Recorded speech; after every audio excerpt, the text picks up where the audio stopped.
They were told the money was safe, not exciting, not risky, just steady, international, protected. The pitch sounded calm, paperwork was clean, returns were described as modest and reliable. People signed because the language felt professional, and the referrals came from someone they trusted. Over 8 years, the network grew quietly. Funds moved across borders, statements arrived on time, questions were answered with confidence. No alarms, no pressure, just reassurance. Then payments slowed, excuses appeared, a missed transfer here, a delayed report there. What looked like a stable investment began to feel thin. Banks flagged movements that did not match the promises. Regulators noticed gaps that could not be explained by market swings. Victims compared notes for the first time and realized they were not alone. By the time investigators traced the flows, roughly $18 million had vanished. 4 men stood at the center of it. What had been sold as protection was the trap. Chapter 1. The promise of safety. The pitch never rushed anyone. That was part of its power. It arrived calmly, usually through someone the listener already trusted. A colleague, a family friend, a church acquaintance, someone who spoke softly about opportunity but emphasized restraint. This was not about getting rich fast, it was about protection. The network described itself as international. That word carried weight. It suggested diversification and distance from local shocks. Investors were told their money would be spread across stable instruments and overseas vehicles designed to reduce exposure. Risk was described as minimal. Volatility was described as managed. Loss was described as unlikely. The materials looked clean. The language sounded professional. Charts showed gentle upward curves. Returns were modest by design. Nothing flashy. Nothing that would trigger suspicion in someone who had lived through market crashes or seen friends lose everything chasing hype. People listened because it felt reasonable. The men behind the network spoke in careful terms. They avoided absolutes. They talked about safeguards. They talked about structure. They talked about experience. When asked direct questions about risk, the answers came back measured and reassuring. Every investment had some exposure, they said, but this model was built to limit it. What mattered most was tone. There was no pressure to act quickly, no ticking clock, no threat of missing out. Prospective investors were told to take their time. Review the documents, ask questions, talk it over with family. That patience created trust. The network's reach extended across borders. Victims would later be identified in multiple countries, though at the beginning, no one saw themselves as victims. They saw themselves as participants in something conservative and well-planned. Money moved from personal accounts into pooled structures. Transfers were explained clearly. Receipts were issued. Statements followed. For the first stretch of time, everything appeared to work. Investors received updates that confirmed what they had been promised: small gains, stable performance, explanations tied to international markets and currency positioning. Even when returns were flat, that result was framed as a success. Flat meant protected. Flat meant the safeguards were doing their job. Silence also played a role. There were no constant emails, no aggressive calls. Months could pass with only a routine statement. That absence of noise reinforced the idea that nothing was wrong. Quiet meant stability. The network leaned heavily on the idea of safety.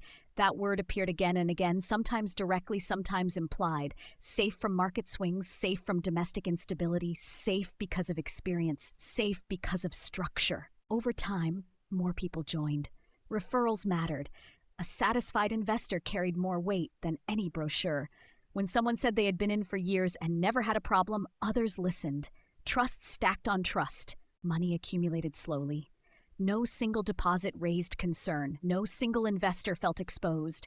The totals only became significant when viewed together, something no individual participant could see. The men running the operation maintained distance. They were visible enough to reassure, but not so present that they invited scrutiny. Communication flowed through set channels. Questions were answered, but always within the frame of the original promise. The language never changed. Conservative, international, protected. As years passed, the network aged into normalcy. It became part of household planning. Some investors reinvested returns. Others added funds when they had extra cash. Life events came and went. The investment stayed put quietly in the background. This longevity became proof in itself. 8 years is a long time for a fraud to remain hidden, but at this stage, no one thought in those terms. Longevity meant legitimacy. If something were wrong, people reasoned, it would have surfaced by now. The structure discouraged panic. Withdrawals were possible, but not instant. Processing times were explained as part of the international nature of the investments. Delays were framed as administrative, not alarming. Investors accepted this because the explanation fit the story they had already accepted. Nothing felt urgent, nothing felt unstable. The network's internal roles were not public, but the outward presentation suggested order. Each man appeared to handle a specific function.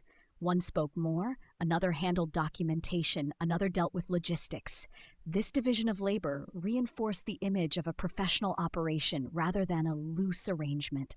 At this point, no law enforcement agency was involved. No regulator had stepped in. No public warnings existed. The scheme moved beneath the threshold of attention, not because it was invisible, but because it looked ordinary. That ordinariness was the disguise. The investors believed they were doing the responsible thing. They believed they had avoided reckless bets. They believed they had chosen caution over greed. That belief shaped how they interpreted every interaction. When minor issues appeared, they were absorbed without resistance. A delayed statement could be explained. A slow response could be attributed to time zones. A missed update could be chalked up to workload.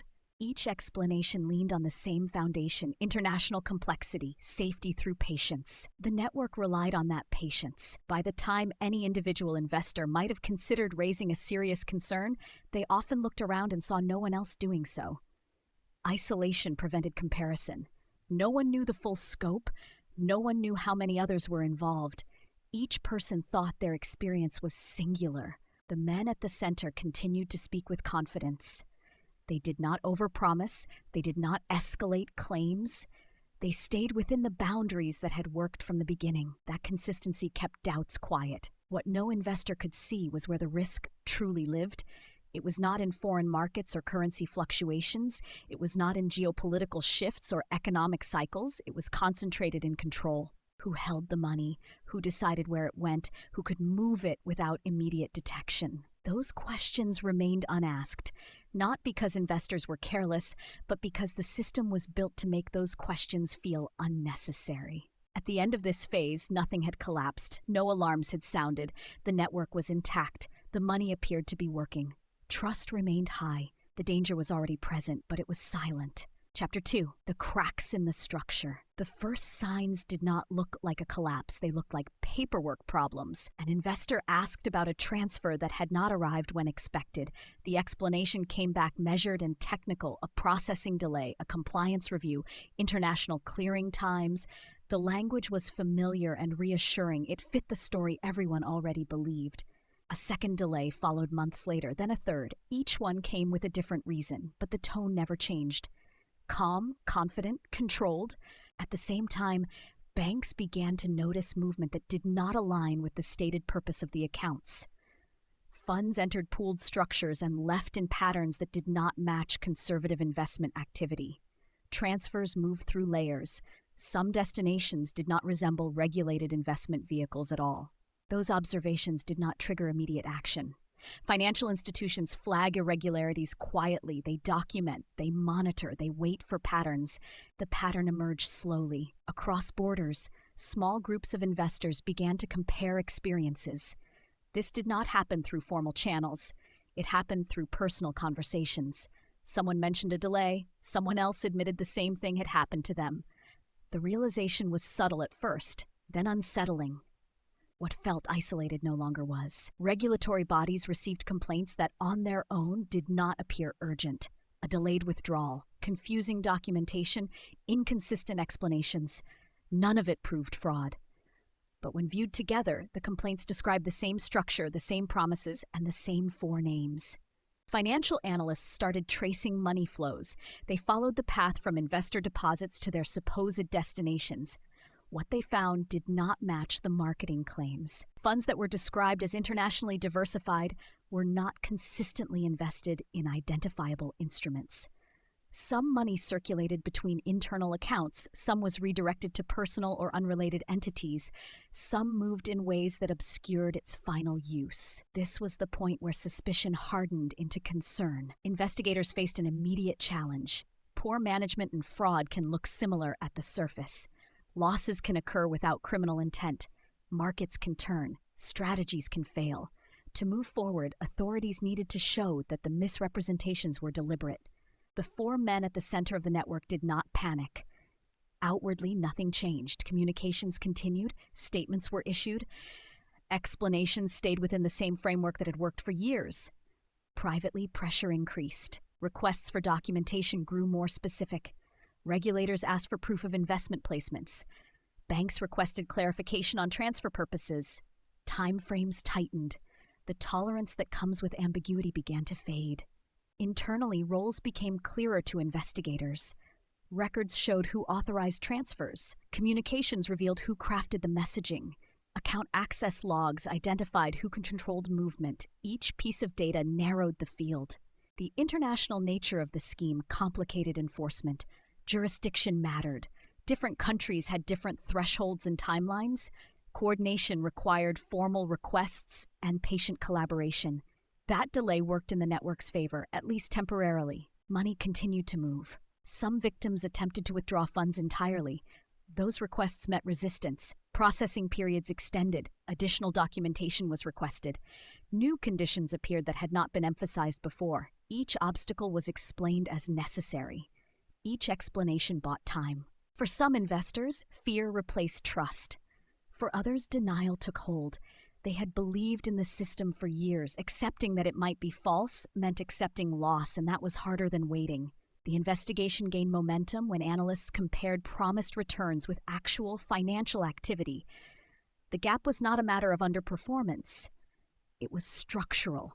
The returns could not have been generated in the way described. This finding shifted the case. Authorities documented communications in which safety was emphasized while internal transfers told a different story.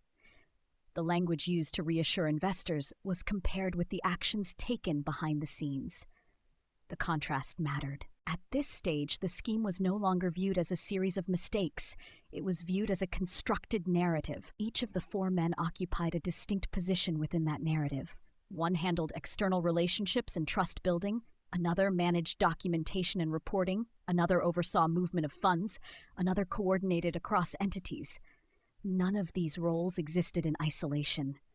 Together, they formed the mechanism. Investigators moved carefully. Premature action could scatter assets and complicate recovery. The goal was not only accountability but clarity.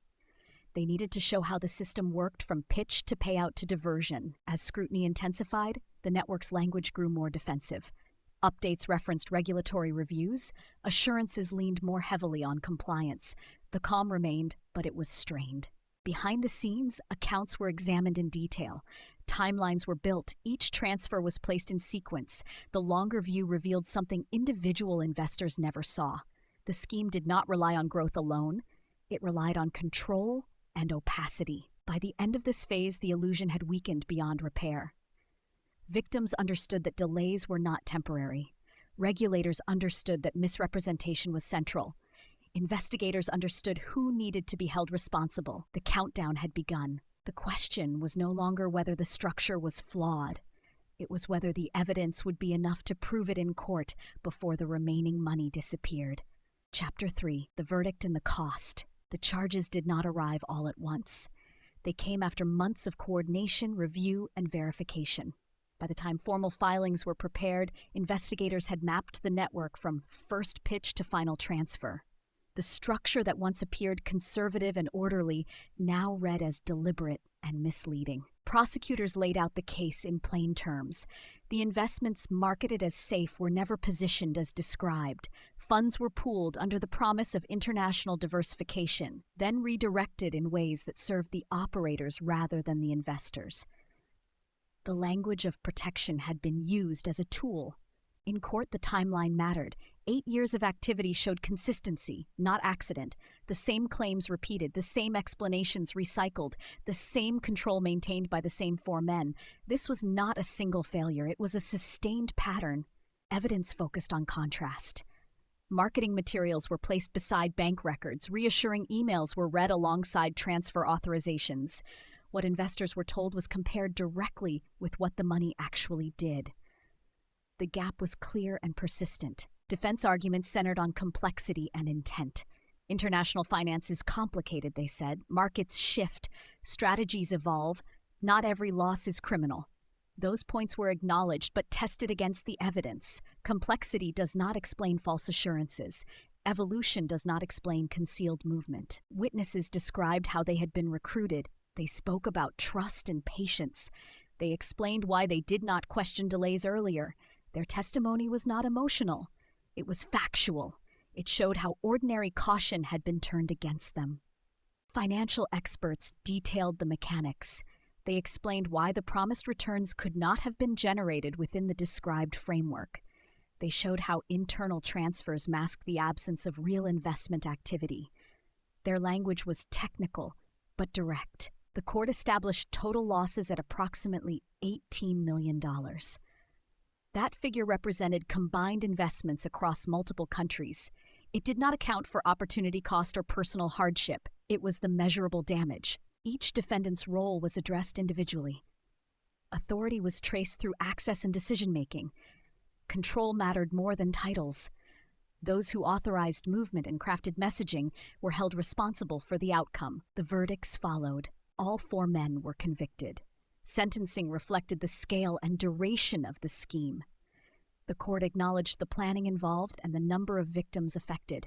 Punishment was framed not only as retribution, but as deterrence. For the victims, the conclusion brought mixed relief. Accountability mattered. Recognition mattered. But recovery was limited. Much of the money had been spent, moved, or otherwise rendered unreachable. Restitution could not make them whole. Statements from victims focused on trust. Many spoke about how the promise of safety had shaped their decisions. They did not describe greed. They described responsibility, saving for family, protecting retirement, planning for stability. The aftermath extended beyond the courtroom. Regulators reviewed oversight gaps. Banks adjusted monitoring thresholds. Warnings were issued to the public about schemes that emphasized safety over transparency. The language of protection became a red flag rather than reassurance. The case left a clear lesson. Fraud does not always announce itself with urgency or spectacle. Sometimes it arrives quietly, wrapped in caution and patience. Sometimes the most dangerous promise is the one that claims there is no danger at all. When the proceedings ended, the network ceased to exist, its structure dismantled, its operators removed, its narrative exposed. What remained was the cost, financial loss that could not be fully recovered, confidence that would take years to rebuild, and a record that showed how easily stability can be mimicked. The final line of the case did not come from a judge or a prosecutor. It came from the evidence itself. Safety was never the product. It was the disguise.